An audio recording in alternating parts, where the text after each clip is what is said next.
Where are you? Until next, Station check. this coming year. I have to go every year.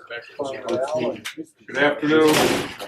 Welcome to the now October safety meeting for the Hanscom Aero Club. Variety of things to talk about today, and you'll see some interesting things. A couple of things just to note in terms of the aircraft. 37 Quebec's down. We're working on that. It'll probably be down another week, maybe two. That's the last of the Warriors getting the ADS-B put in it. When that's complete, the only plane that needs the radio upgrade will be 3680, and we'll be doing that fairly shortly thereafter.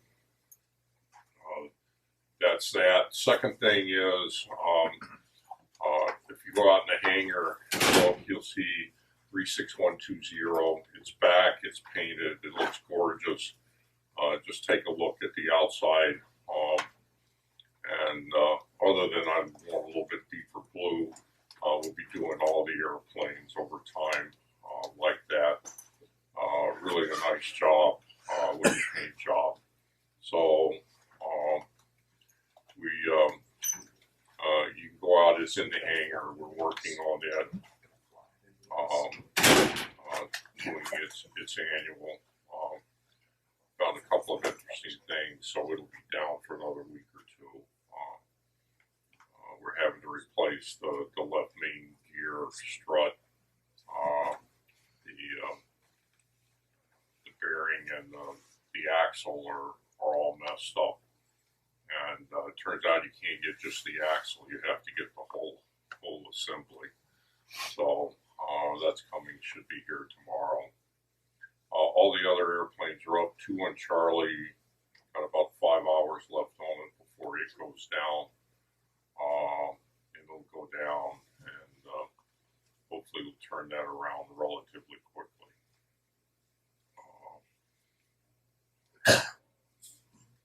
We do have subscriptions now, I think, for all of the airplanes. And I try and keep them up to date. If it's not, you need that, just see me and we can do it. It doesn't take more than about 5 to 10 minutes to update the databases in the airplane. So if you need that, let me know and we'll make sure that it happens.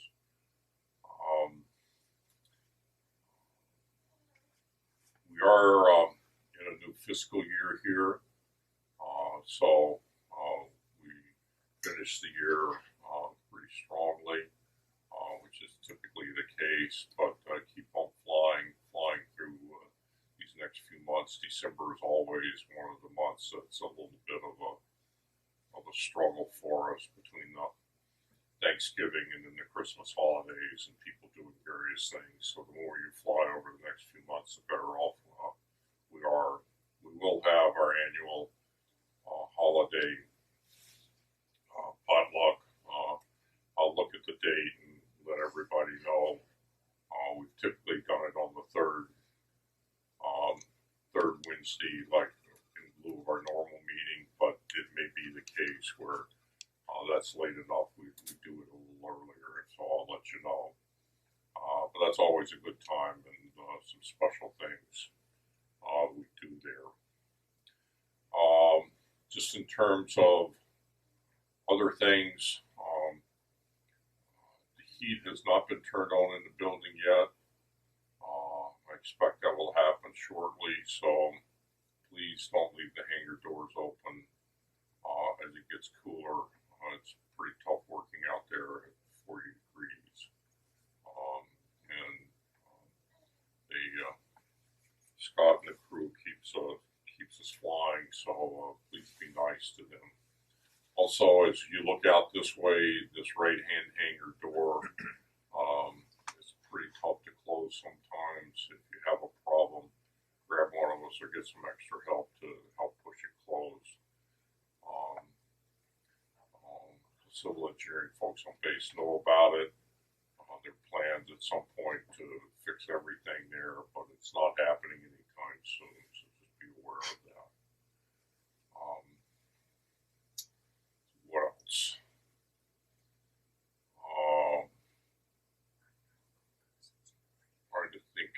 Oh. Mr. Valancourt. Stand up. Aye.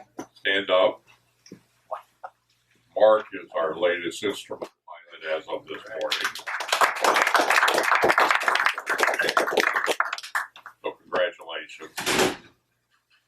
I wanted to ask her, say how long it took it to get to this point. But About a decade or so? yeah, well, he's been flying for on and off with Dave News for about 3 years now, trying to get this done. And over the last couple of months, has really worked hard and passed with flying colors today. So, good job. Any questions, comments? Anybody? Over to you. All right. Do me a favor. We're going to be expecting some guests at 6 o'clock. Well, we did have an interesting incident on Monday night. He'll talk a little bit about it, and I'll say a few things about it. But bird strikes do happen. We'll cover that. We'll cover there. Are any of What? Are any of those people with us tonight? We're looking at No. Alan. Either Alan or All right. Here we go. So, it is October. October is Fire Prevention Month. So I figured I'd kind of stick with the trend I had last year. Focus that up a little bit. Talk a little bit about fire safety. So I want to cover tonight emergency procedures, right? Fire in flight, fire on the ground, upon engine start. And then also, we might do these a little out of order, just depending on time. We have some folks from Massport coming over. They're actually going to come out with one of the apparatus and let you guys take a look at it up close in a controlled scene instead of a what is that and what are they doing. So, so we'll cover that at 6 o'clock. So we might jump out of this and then jump back. We'll see how time goes. And then we've got photos of 120 for anyone that hasn't seen it. So I was one of the fortunate people to bring it back with the new paint job. So I have a wonderful photo from my camera phone. It's the best I had. We've got better ones that'll be going up on the website even soon. And talk about bird strike that recently happened. So roll right in. For any fire, any medical emergency, anything on base, 911 from the landline here at Hanscom. Otherwise, you use 911 on your cell phone. What happens when you use it on your cell phone, though? You don't have to do this before. Calls Mass State Police. Yes. So it calls Mass State Police, and therefore you need to tell them who you want to talk to in a hurry. So just tell them you're at Hanscom Airport, and they can reroute your call fairly quickly. But you just got to tell them where you are so they can route it appropriately. Other options, right? If you're near an airplane, we all know how to work these things. You can jump on a radio, 121.7, 118.5, right? Well, now 121.5. Could do 121.5 also. It doesn't matter. Whatever's dialed in, you can use. Someone's listening. If it's a real emergency, fire, medical, whatever, people don't care. They're going to come help you. So tell them what the emergency is. Stay with it until they tell you to leave. So it's kind of the general rule of thumb. Engine fire during startup. So, two scenarios that are actually covered if you read the more expanded version, right, of the Warrior, the Arrow checklist. There's the short version, but then the expanded part, they actually cover what happens if you see fire and your engine's already started. Do you stop it right away? And the answer is no. What it says in the manual is run for a few seconds, whatever a few seconds mean. The whole point is you're trying to draw the fire back into the engine. Why would you have a fire typically, and I say typically loosely, right, on the ground during startup? What's one of the potential causes? Floods and the fuel comes out of the carburetor. Sure, exactly. So it's probably more prone to a carbureted aircraft, but it can happen with the Arrow too. So that's one of the reasons why you're just hoping that if you draw the fire back in and whatever that causes, or it's not continuous leak, but it might just be a flood, you're burning off the fuel and then you basically remove one of the components of fire, right? Heat, oxygen, fuel, and an ignition source. Take away the fuel aspect from it, and it's inside the engine and now in a controlled environment. Hopefully, it will work. If it doesn't, right? After a few minutes, you start getting smoke still in the cabin, this and that. It's time to get out, right? So what do? Have your passenger leave.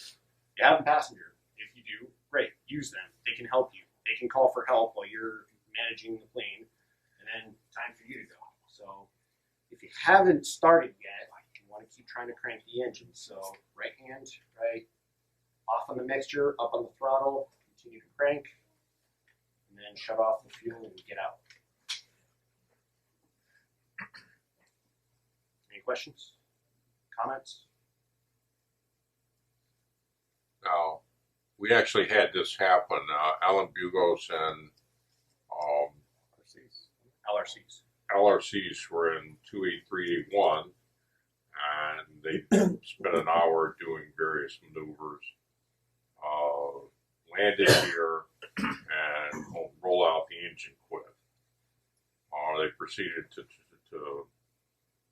turn the pump on, try and restart the engine, at which point they noticed heat waves coming off the engine and ultimately smoke. And turns out, and this is one of the problems with a carbureted engine, the float had stuck. And when we actually looked at it afterwards, it was like a fire hose coming out of the carburetor. So the gas was dumping all into the bottom and over the muffler and all. So once that ignited, there was no getting it out. And it was actually kind of interesting. Aluminum will burn if you get it hot enough. Very much so.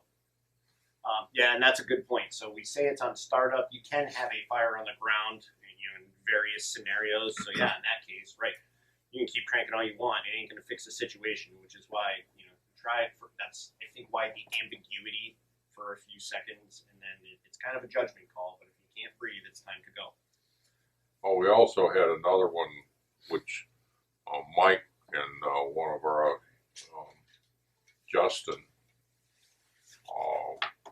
At night, we're in, was it 120? It's one of the arrows. I believe so. They're all the same.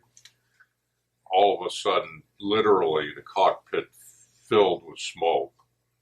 I mean, it was to the point of you couldn't even see out, right? I couldn't. I was sitting in the right seat, of course, and I couldn't see the pilot sitting next to me. But it wasn't a fire per se. It was just smoke that filled the cockpit. And Steve will tell you how that happened, but I can tell you it was quite exciting.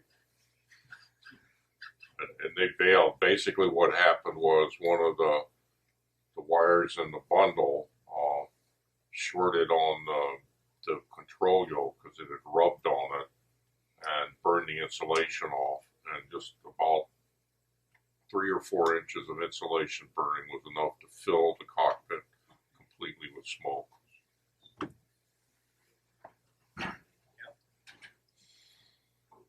That was on the ground too, correct? That was on the ground. Yeah.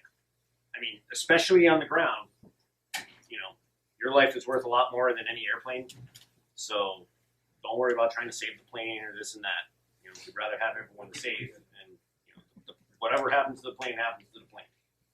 So keep that in mind. So on the ground, hazards we just talked about. Probably number one, there's heat, there's everything else involved. But the first thing you're going to catch, as a sensory input is going to be the smoke, right? Burns your eyes, can't breathe, and depending on what's burning, you're going to get different kind of smoke, right? The thick, black, heavy stuff, usually from some sort of flammable liquid, right? Oil, fuel. Inside, you've got wire, you've got wire jackets, you've got pieces of plastic inside the cabin.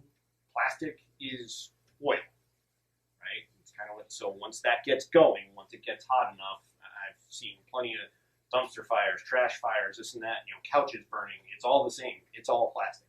So it's not like your campfire, doesn't just burn your eyes a little bit. This is going to suck. So, in short, probably your first hazard that also gives you quite a bit of problem. Can't see, can't breathe. So you need to get out once it's at that point. once you're outside, you don't want to hang around. There's fuel, and if this thing gets going enough, you've got a tank full of fuel or 2 wing tanks full of fuel plus whatever's in the engine, and if that starts to go, it's going to go down on the ground, right? Now you can have the fire spread everywhere, so we don't want you hanging around. So try to get away at least 300 feet, right? And then finally, and people don't even think about this, just like with cars, right? Car fires, oh, wow, it looks cool on the road when you see it.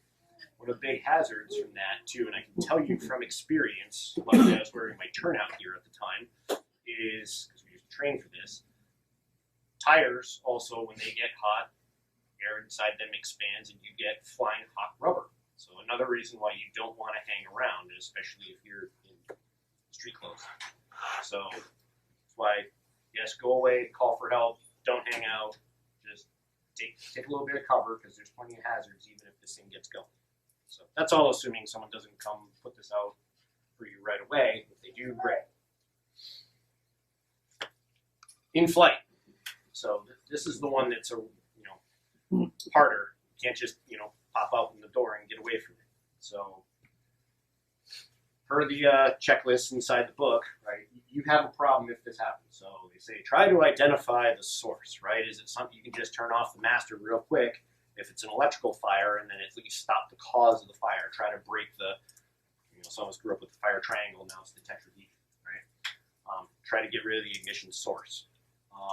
So master, alternator off, open the vents. Why are we opening the vents? Because we're trying to get the smoke out. We give you a chance to have something to breathe. I know we've actually shown a video on fire in flight from someone who was a recount of it.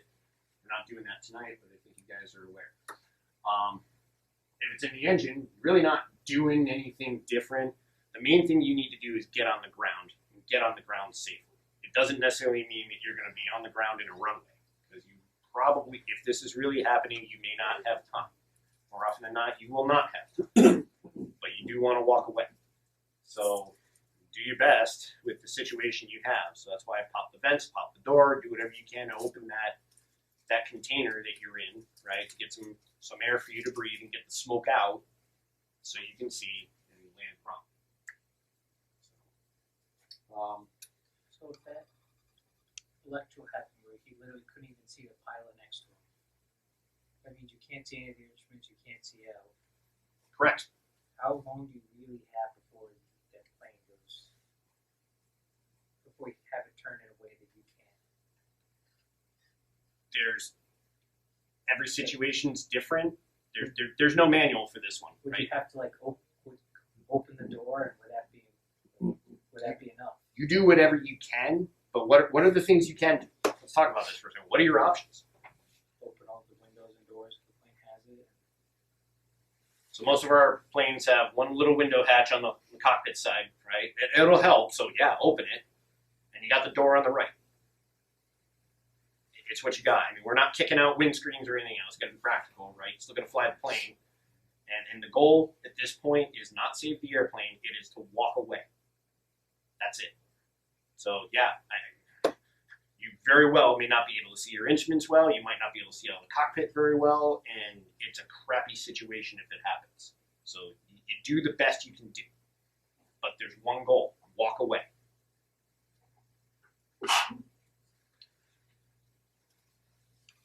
See if this thing actually works.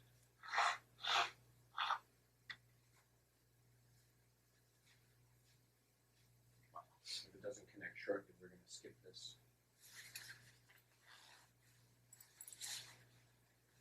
All right, we'll skip that one. If something happens here, there's been some turnover and politics and things I'm not going to get into. However, Massport is here now, along with, you do have Hanscom Fire, but in terms of the airfield and what's probably going to roll up to your situation is a combination of both. So Massport actually has two what they call ARFs, Airport Rescue and Firefighting. I was confused now, AFFF. So what do they have on board? So they got a lot of water, they got a lot of foam. You guys have probably seen some of this on TV, right? And what do they do? So there are hydrants and all that around there, but for the most part, they're carrying a lot of water. So how much exactly? I think it's on the order. Distribute it very quickly. So when you combine that with the AFFF, that's where you get the foam. And the idea is you're cutting off the oxygen. They're just going to try to flood the area, right, and smother the fire. I believe 51 also has something called Halitron. It's the new version of Halon, right? The idea is decrease the oxygen level in that case, right? Displace the oxygen. They like to use that one, I think, because it's more environmentally friendly and it also doesn't necessarily kill you. So Halon's a good thing, but what it does is it wipes out all of the oxygen in the container. So they used to have them in some hangars and so on and so forth. If you're in the room, you can't breathe because there's no oxygen. They've been playing around with different combinations now to where you might pass out because of lack of oxygen, but you won't suffocate. So that's the balance of what they're trying to do. Enough to smother the fire. If they had to, and probably not applicable to our airplanes, but they can stand off from a distance, punch a hole inside the plane with the nozzle and open it up from the inside. So that's what they have for general capabilities, and we'll see that in a few minutes. And as Steve was talking about, so 120, something a little more pleasant. So 120 was white, blue, and gold. It is no longer. So it is now a lighter blue and red and white. So it looks like a brand new plane. I don't know if it necessarily flies like a brand new plane, but it's getting there. So it's got some upgrade. I think any more upgrades pending in there. Oh, pretty much all done. Is it done? So yeah, it was a treat. So when it's back up and online, I highly recommend you all fly it. Bird strike. What was this? Yesterday? Monday.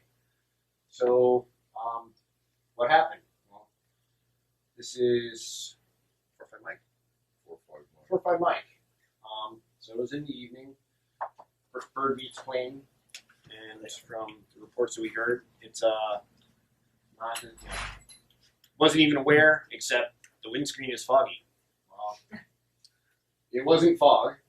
It's kind of gross, but feathers, and that's what happens when birds hit your plane and possibly go through your prop. So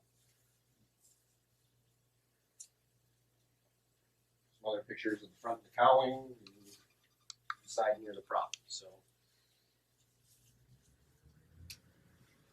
Now, so what do you do if there's a bird strike? Well, it turns out there are a variety of, the Air Force wants to know, as well as the FAA. People don't report bird strikes as often as they should, because I went and looked at the database, and it's clearly not everyone that happens. So you can do it online, and you can actually send any feathers, and there are plenty of feathers here. It goes to the Smithsonian, and they will actually identify the bird from DNA and from looking at the feathers, and they ultimately will let you know what kind of bird it was, which will be interesting. This wasn't a big bird, but I mean, there's some, looking at some of the past ones at Hanscom, a horned owl and some other fairly significant birds. It'll be interesting to see what this was.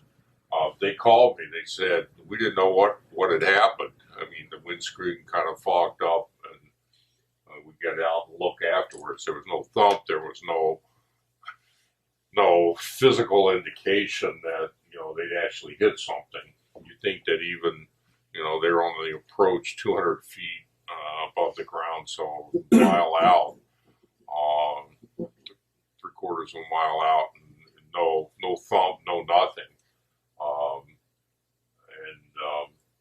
You think even with a half pound or whatever bird, you'd hear something, but not the case. So I want to know, obviously, when that happens. And they did call me, and we did look at it the next morning. There's no damage to the airplane, but there was. As you can see, the windscreen was particularly Messy. And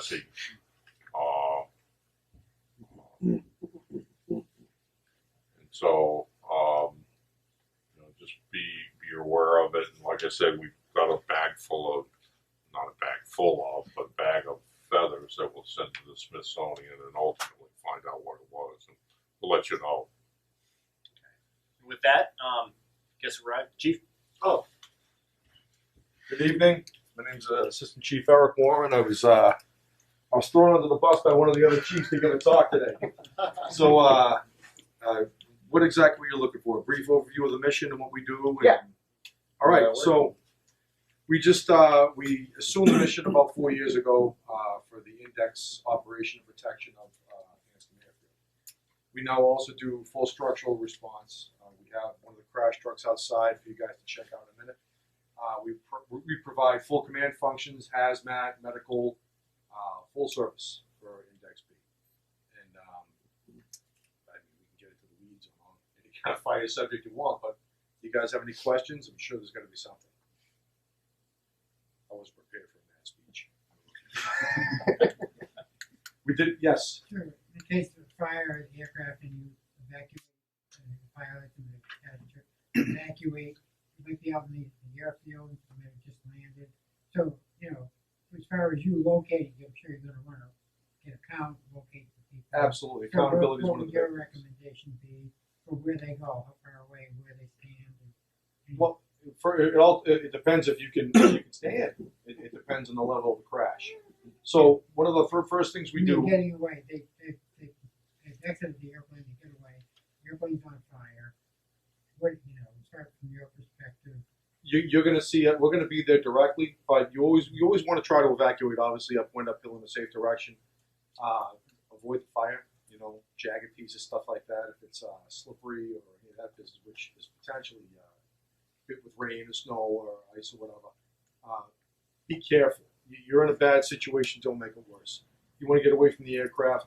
I would say a maximum of 50 feet, but if your tanks are low, and especially all reciprocating engines, correct? Avgas? Yes. Yes. So an explosion hazard exists with the less fuel you have. So the less fuel, the more vapor space, the more it can go through the vapor sprays. It deflagrates. So it can be anywhere from a pop, depending on the level of damage to the aircraft. If it doesn't self-vent, even if it's a little vented, it can still have some kind of deflagration problem.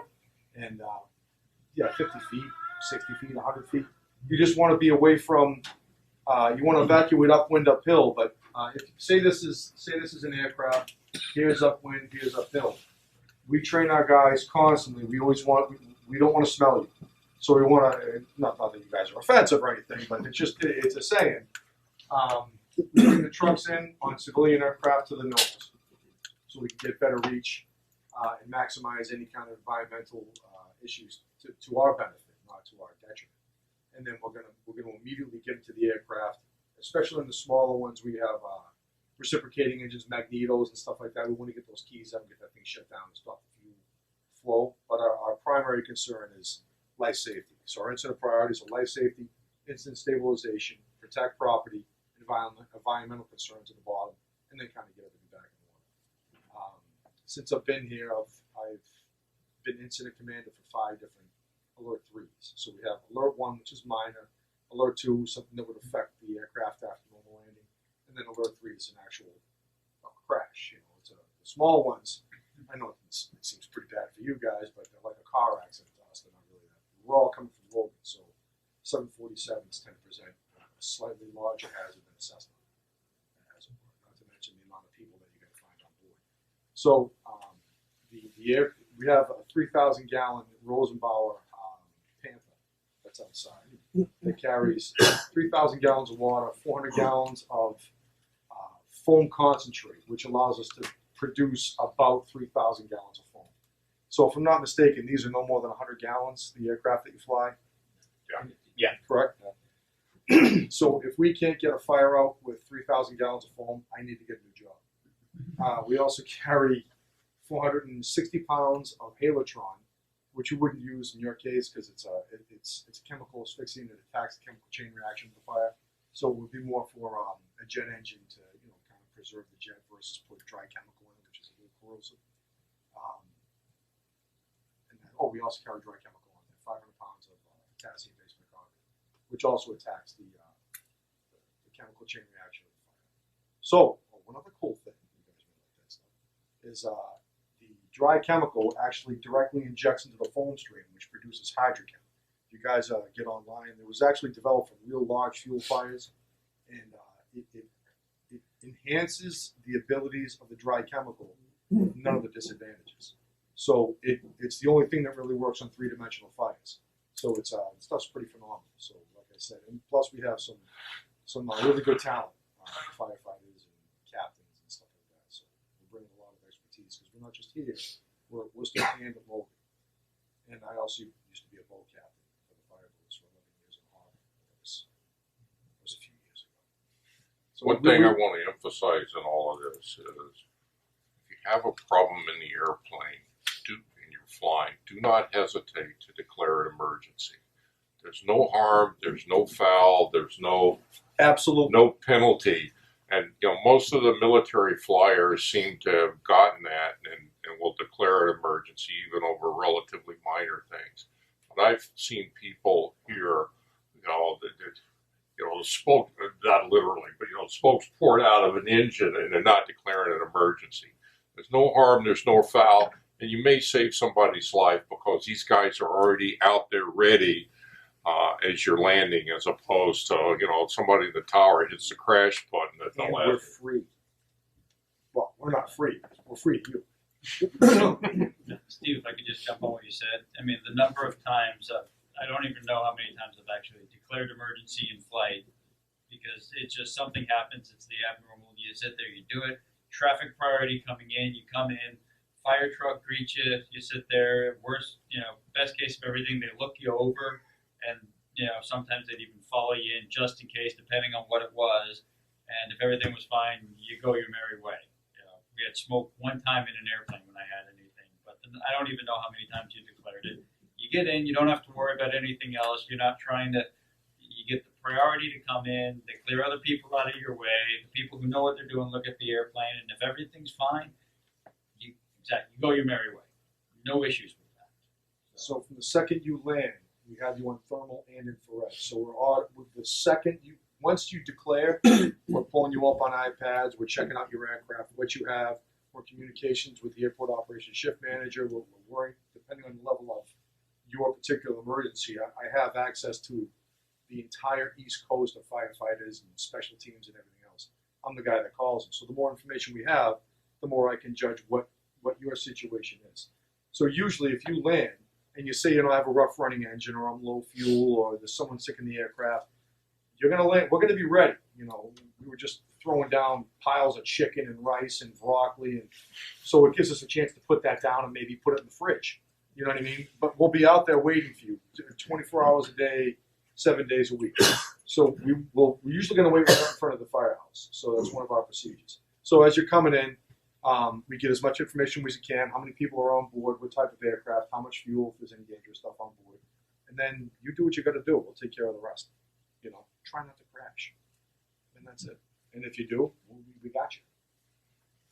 Yes. So say we're not the aircraft that's having the emergency, but we're out on the taxiway and maybe another plane that's taxiing just starts to go up, or we hear somebody's coming on with a fire. Is there a best thing that we can do? Like, do we try and go to a certain spot, or just listen for instructions from the tower? Or we always look at it this way, like a doctor. Don't make it worse.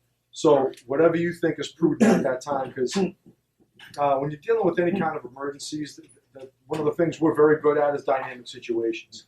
That's not what most people like to deal with, is dynamic situations. That's my stock and trade. The best thing you could do is just get someplace safe, someplace accessible, and we'll go from there. And speaking to what you said about calling us, we all have kids or have been kids or have been instructed at some point in our lives. You see something red like that pull station, don't touch that. You get in trouble. Don't pull that. You're not going to get in trouble. Pull it.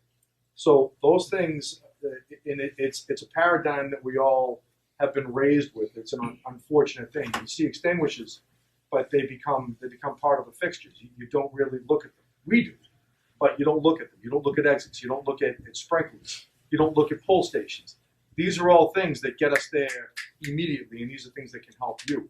So if you even think that it's getting a little out of hand, that's what you call us for. With the biggest gang in the world right at the other end of the phone. All you got to do is call. And then we also get the state police, we can get the FISDO, we can get the NTSB. We can activate COBETH, which is the Conference Area Boston Teaching Hospitals, state hazmat teams, all the way up to federal. The access is ridiculous, but it can be just as simple as we send the engine out to take a look at you and go, "What's up, buddy?" You know, and you go from there. So it's I really long with it. I'm sorry. Did that answer your question? Yeah, I mean, Yeah. So basically, if you see something else, call. If you think there's going to be a problem, you call. We'll come out and check it out. And what may be a problem to you may be nothing. On the same note, you may be like, yeah, geez, that doesn't look right. You know, trust your guts. If you think there's a problem, throw the flag. If you don't go running unless you can effect a rescue or something like that. But if you see someone in a jam and it's going to get worse, the best thing you can do is get people coming in behind you. You always want to have that backup. You know what I mean? So if you're going to get yourself in a situation, you call. We're bringing axes and sledgehammers and all kinds of cool toys. Lots of lights. You know, it's pretty cool. Any questions? But please ask. Do you respond to medical emergencies as well? We respond to absolutely every emergency you could think of. That's we have taken over everything on the airfield. We don't go to the base, but we also respond off the base as well. We go to everything. If you can think of it, we can go. I just heard a baby as well. We just went over delivery 2 days ago again for the 485th time. So yeah, that's one of the many things we do. Everything, anything from splinters to strokes to heart attacks and boo-boos, snarge on aircraft, and we go to those bird strikes, Did you have a question? Yeah, so let's say we can't make it back to the runway. Which is always bad. Yeah. Yes, but just say there's an engine fire or we have to put it down and it's can't make it back to the field. Is there an ideal should we be spending our time trying to figure out telling you guys where we're gonna hit, go down if we can, or is it So if we can, but sometimes that's not always possible in terms of it's we're always trying to good for busy- people to know trying where be you place are, where you are. right? That's a big thing. So we ran into this last year. So I'm a little jaded. I'm real close to the door to leave. So I've been doing this for some time. I started in the Marines, crash fire rescue. I did see a rescue jumping out of helicopters. I got here when I had hair, that was a long time ago. So unless I'm seeing all kinds of horrible stuff, it doesn't really get my blood up. That being said, they had an aircraft that just came in and crashed in Woburn. I don't know if you guys have heard about that, right? So the operations guys, a couple of new guys that just came on, I had all these people showing up at my door. I'm in my workout gear. I was out working out. I do work out. I know it's hard to believe, but I do work out. So they're banging on the door. Everyone's going crazy, and I'm like, "Are they here?" Well, no, we don't know where they are. We'll go find them, and then we'll go, because I can't go if I can't find them. So they came back, crashed in Woburn, and that was their issue. If they wanted me, they called me, and I'll go help them out. But we didn't want them going. So the best thing you do is let people know all the way up to the end. And you can obviously be in contact with the tower. I think it's Boston Ground Approach 1244, right? So those are the people you're going to be talking to let them know. So when it was coming to me, I wanted to know, because they came to talk to the tower. Who came to me? I'm like, all right, well, what's his flight path? What runway was he coming in? And then we'll chase down. We'll do a reverse azimuth, take a bearing off that runway, and find out you're along this line somewhere. So then I immediately said, okay, notify the surrounding cities and towns and all the way out, going back east, and start making the phone calls and see if there's an issue. Someone's bound to realize that a plane crashed in their backyard at some point. So we'd rather be there sooner than later. Did that answer your question? Yeah, but so similar procedures though in terms of what's easiest for you guys is just get away from the plane and just. Oh yeah, I mean if you can self-evacuate. So at the end of the day, if you're in that kind of emergent situation, whether it's on the highway in a car, you're walking down a dark, secluded street, or whatever, you want to do the best you can. Play to win. That's what we do all the time. play to win. They don't blow up like Hollywood unless you draw something that blows up, which I've been to. That's a whole other story. But you want to try to get away from it. Don't get too close to it, and don't assume that the responding apparatus are going to see you, because sadly we still get new people who still get moth the candle from time to time. We don't have them today, but you may get someone who's driving and they're like, "This is it. This is it." They get all geeked up, and they get blind, situational blindness. That happens. I'm sure everyone's happened to somebody. You're like, "Oh, this is going to be bad." It happens. So that can we obviously try to curb that through training and everything else, but stay out of their way because those trucks don't really stop. Did that answer your question? So play to win, get yourself safe, try to get out of the aircraft if that's the best thing. If in doubt, get away. If it's best, especially like say it's February and you're belly in and you're in a snowbank and nothing's on fire, you just scraped up your plane. It may be best just to kind of stay there, because at that point the cold is going to do way more damage to you than anything else. The damage is done. You know what I mean? So, and we train a lot. I just actually had a class on this last week, is training our guys to new officers, basically, when the situation is emergent and when it is no longer emergent. So that's a thing for you guys. If you have a child that's choking on a piece of candy, you get the candy up, it's no longer emergent. You're still all gassed up and like, what do we do next? Yeah, you don't let them have candy, give them a drink of water, move on. That's it. It's over. Problem solved. It can be that simple. It takes time to get to that level. So that's one of the things just try to realize is an emergent. And don't be a hero. You know what I mean? Step away. Get away from that situation. Did that answer your question? So you do bring up a good point, which is if you're flying, that's one of the reasons why we encourage everyone to use VFR flight following, right? Even though you're going from just here to Lawrence, whatever, right? If you're in the pattern, right, and you're above, 600 feet that they have you up, that they're tracking you on radar here? I'm not exactly sure what I don't know when you get transfers from ground approach or you guys don't have ASDX out there, do you? No. Or anything like that, or ASR9. That's the local stuff. I think it's like above 600. Once you're above 600 feet, they've got you, right? And otherwise, if you're talking to Boston Approach, they know who you are, and you have a problem. It's one less thing to worry about. Is how do I tell them where I am? They're watching. Well, the other thing which is true now is that all of the aircraft now have a 406 ELT that's connected to the GPS. So the 406 ELT, and trust me, it works because I get the phone call when it goes off. They know from the satellites exactly where you are. Also now with ADSB, anytime they're talking to your transponder, they know exactly where you are. So, knowing where people are is much more advanced than it was even 5-10 years ago. Certainly more than 20. But with the 406 ELT connected to the GPS, first satellite hit they get, which goes to the AFRCC, they know exactly where you are, and the first thing they do is call the owner of the ELT. We still have about 90% false alarms, but once they know that's a real thing, then they start alerting other people to go and look at that position to see what's going on. So I don't know a whole bunch about your ELTs on the smaller ones.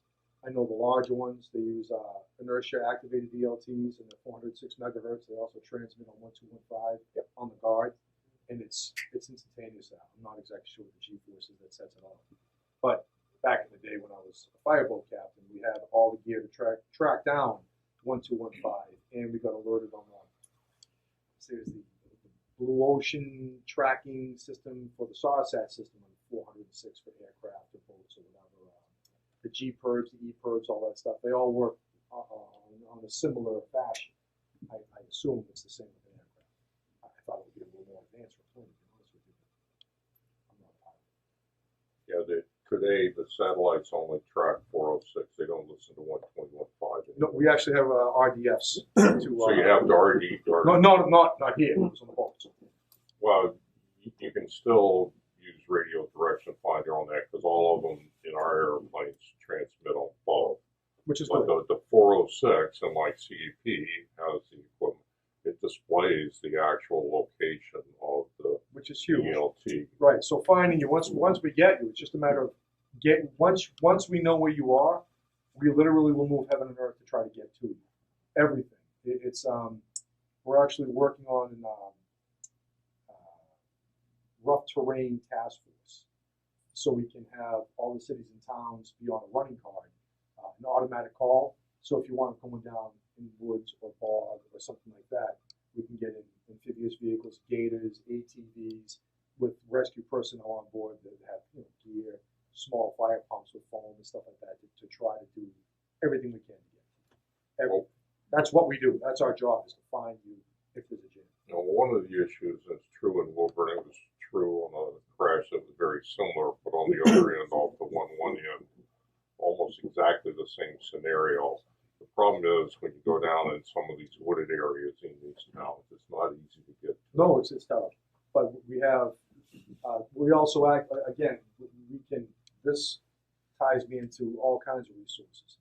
So immediately, when we heard about the Woburn thing, I'm still in my shorts and everything else, I still got to carry this thing like a tattoo, is we called all the cities and police, and they work off of Bayburn. We also called all the ambulances on CMed, and then we contacted Metro Fire and had them put out the word to immediately start sending people out to look for the plane. It was found in a minute and a half. It's like a super Amber Alert. That's the best way I can explain it. It bypasses everybody and goes all to the responding agencies. Oh, that gentleman How had do you handle an airplane that went down in the water, like, have one of these ponds nearby, or the river to get down in the water? I'll give you 1 second. This guy, he's been waiting, so I'll get to that. Do you have any different procedures? Some of the aircraft have ballistic parachutes. Yes. Much easier to find because everyone's like, Obviously, it's easy to find to deploy it. But if they make a hard landing or something happens on the field, do you treat them any differently when you approach the airplane? Absolutely. Because So it's an explosive. it is. It's a rocket motor.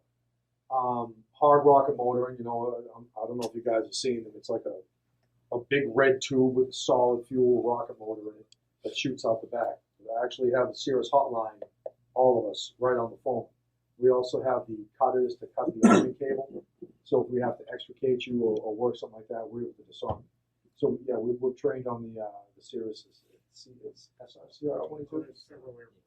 Right. Well, the ballistic parachutes aren't just endemic to the Cirrus. They're also in the smaller aircraft or the experimental ones that can be retrofitted on other aircraft. So if we have any indication that there's a ballistic shoot, the first thing we want to find out is, was it on? Did it fire? And if it's fired, life got easy. If it didn't fire, stay away from the back. Or its trajectory. It's like dealing with a military aircraft, same thing. Don't go in. Don't stand in front of the guns. Always a bad idea. Now, NASA is not recruiting out of the firehouse. We're pretty simple fellas. So we break it down caveman style. So to your question, almost every city and town has on their apparatus, they have Mustang suits. So they're cold water immersion suits. So any kind of weather, we can suit up and get in there. And they're like you can have 3 to 5 people hanging on you and still be buoyant. They're pretty buoyant. So there's inflatable boats. They have skiffs, rescue boats, jet skis. There's a tremendous amount of stuff to access ponds and everything else. It depends on how remote you are. So again, every scene is different. It depends on, there's so many variables that we have to kind of play as a lives. So, which can segue, did that answer your question? Yeah, I'd just like to hear that there's Oh, there's for marine rescue. Absolutely. And then obviously if you go into, harbor around Boston, there's every harbor master almost every police agency, because it isn't just fires and medicals, they'll respond for crime scenes, and there's a lot of, after 2000, after 9/11, they really upped the interagency cooperation. We started erasing lines, I guess the best way to go. Stop the jurisdictional bickering, interagency bickering. So we worked with the state police a ton. When I was on the boats, I dealt with the harbor masters, the environmental police, state police, Boston police, Winthrop police, Winthrop fire, anyone that had a boat that was out, even the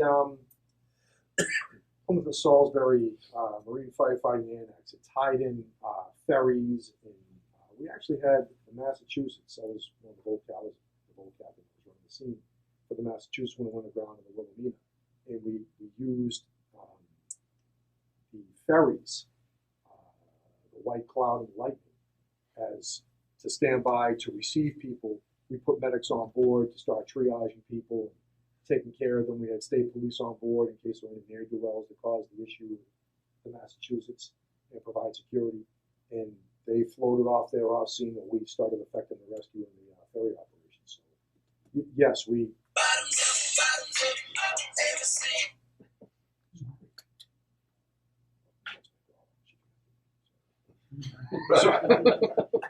So I don't want to cut you off, but why don't we go out and look at what you got out there? Absolutely. So when you guys go out there, I have it set up so they can show you the lighting package that the one truck brings, not the other truck. And we'll give you a quick look over on that. So again, you know how to get a hold of me. Call the firehouse. You guys want to come by the firehouse, knock on the door. Try to get it between like 9 and 3.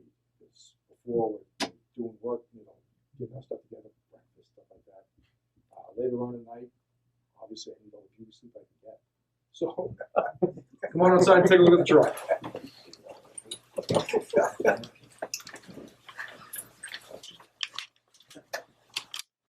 Flash truck. We got firefighter Louis Alvarez, firefighter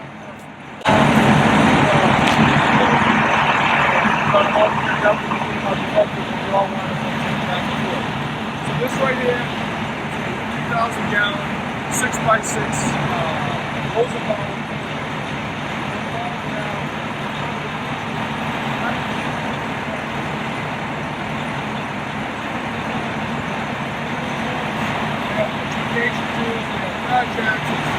Jaws are like cutters, rams, chains,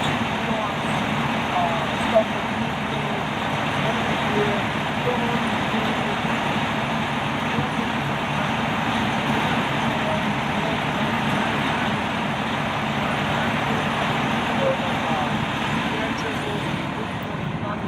as well as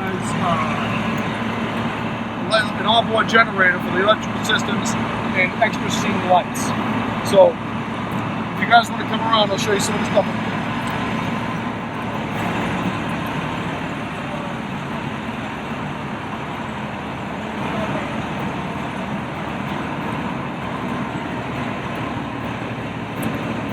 So I'm never shut it down so you guys can hear me. I don't want it to start yelling and doing the whole the chief voice and stuff like that. It just makes me. So we're gonna light it up and we're gonna put the H-Rod up for you and show you everything else. Over here we have the bumper turret. The bumper turret gives us 625 or 1,250 gallons a minute of water and or foam. And if you look right here, this tiny little nozzle, if we activate the hydrochem, it can give you 19 pounds per second of dry chemical into the foam screw, which is significant. It gives us a reach of about 180 feet. The top will go just over 200. So the roof turret also has hydrochem, and you can see the lights. We have the infrared, and if you look right there where that ring is, inside there is what's called the stinger. So we have a piercing tip that we can actually pierce into the aircraft. We can discharge water, foam, or halotron, which is, as we said, is a chemical agent. And we can slowly pierce. We can use it to pop off windows or puncture or ventilate, or we can fire it off and actually sting the aircraft and penetrate. Probably won't do that to a Piper or Cessna. However, we can get this up close and personal.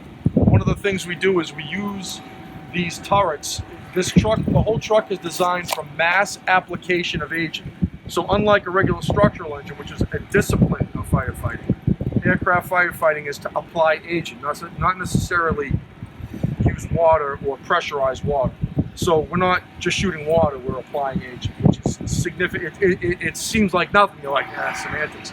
It's actually significantly different because when you're using foam, it puts out fuel fires like magic. It's impressive how quick it works.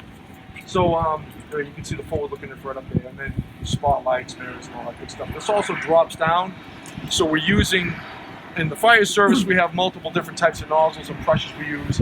These are referred to as master streams. So these guys are actually trained to use master streams in proximity with people, which is like using a howitzer to shoot a fly off your shoulder. That's the best way I can explain it. If we hit you with one of these things with straight stream, it's a bad day. It's funny to us, but not so funny to you guys. So it's actually pretty dangerous. So we'll walk you around real quick. Let's take a quick peek inside the compartments, and I'm gonna have them start it up so you guys can get some lights. Yes. Did you use SCBAs? Oh, for us? Yeah. Absolutely. Everything we use. So they'll say, this oxygen tank, it's compressed air. Whenever we're getting off, we're in full PPE, full personal protective gear. So all of our bunker gear is designed. We can withstand up to 600 to 800 degrees for the duration of time. But at that level, the gear actually starts to degrade to let us know, because kind of caveman, if you get the thick of it, it actually starts to change colors on us. And then it goes. But have they used stuff on the inside? No. That's handheld thermal imaging camera. I know exactly what you're talking about. I'd love to have that. But being in New England, they love tradition. They love fireworks. Those things are so I'd like to have a little more Buck Rogers, but I'm very much in the minority on that one. So we still carry the TIC, which is a tremendous tool, and that gear is tremendous. But again, we're trying to change the culture. It's like trying to move a ship. It takes get there. But yeah, we're using full PPE, we're on air. Everything is puncture resistant, Kevlar, lined. It's very advanced firefighting. We don't use proximity suits though, which is the cylinders. We used to. We got away from that. Did that answer your question? Yeah. Any questions before we start walking around? Awesome. You want to, oh.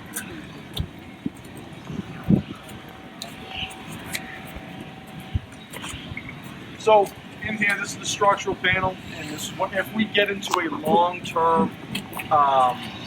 long-term situation. So this right here, these guys are trained. In fact, if you guys want carefully, please step inside. You can take a look at the cab. There's multiple joysticks, multiple screens.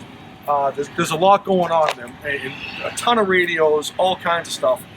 So we can, it gets very busy in there really, really quick. So these two guys are in there utilizing these turrets, making their approaches, applying agent, looking for, not going through debris fields. We don't want to run anybody over either. If we can help it, we try not to.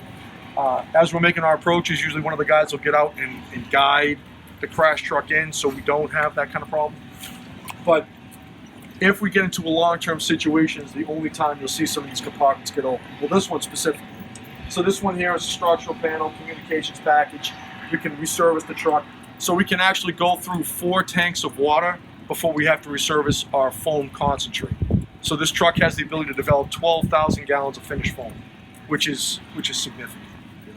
We also have procedures in place to reservice through shuttle relay operations as well. So that's part of the mutual aid product. Over here we have the battery operated jaws and tools. So like I was saying, we were working out. Be careful. So it sounds kind of ghetto, but yeah. Yeah, it's a good time. Nicer than the old hydraulic ones, huh? Yeah. So we are actually a lot stronger than we are smart. So yeah, they're pretty heavy metal. Don't throw your back out. You guys can test it, but it's all these are about the same weight. And once you start using them, you're just kind of going along for the ride. It's you guide it, you get it in place, and then once you start engaging.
do like to break stuff. We do like to deconstruct things, purposely or not. It's in our blood, and we're ridiculously curious. It's always bad to leave you alone with anything. So as is most decent firefighters. So the first thing when we see ballistic shoots, I want to set one off. You know what I mean? Just to see what it does. You don't want to be over it. No. But that's never lost it. So we try to keep. And the other thing is, I'm very aware of there are monsters and they are real. They look like ordinary things. So we're very, very careful about that. I want to know what can hurt you. Because at the end of the day, I still got to pay for my daughter's car insurance, and my kids' college. So, did you guys have any questions for me or anything? Shoot the works. Thank you. Very well. Thank you. Very, very well. If you guys have any questions, did you have one? No. Any questions regarding anything, even if you don't think it's emergency related? We are literally jacks of all trades and masters of none. Some of us masters, some. We cover a lot of ground in our territory.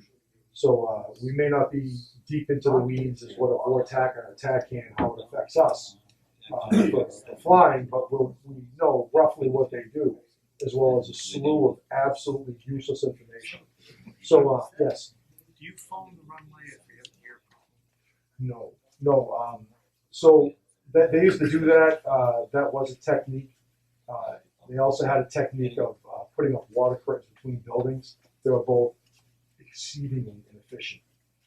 So we are aggressive, up close and personal attack on fire. So we're very close, and we are applying the agent very aggressively. Direct application. No.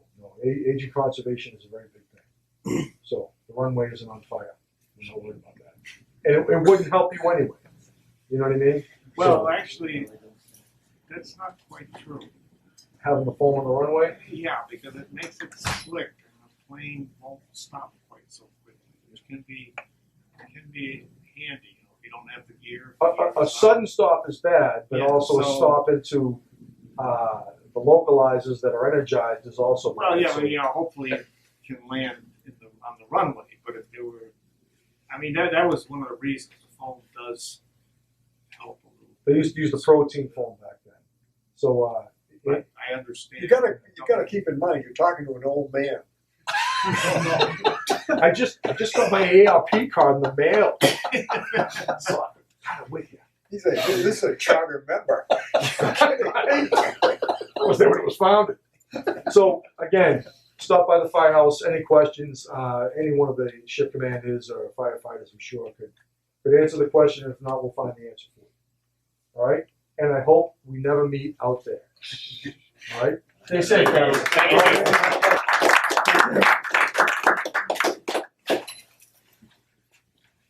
We were gonna have an instructors meeting now, but in light of the hour, we won't do it some other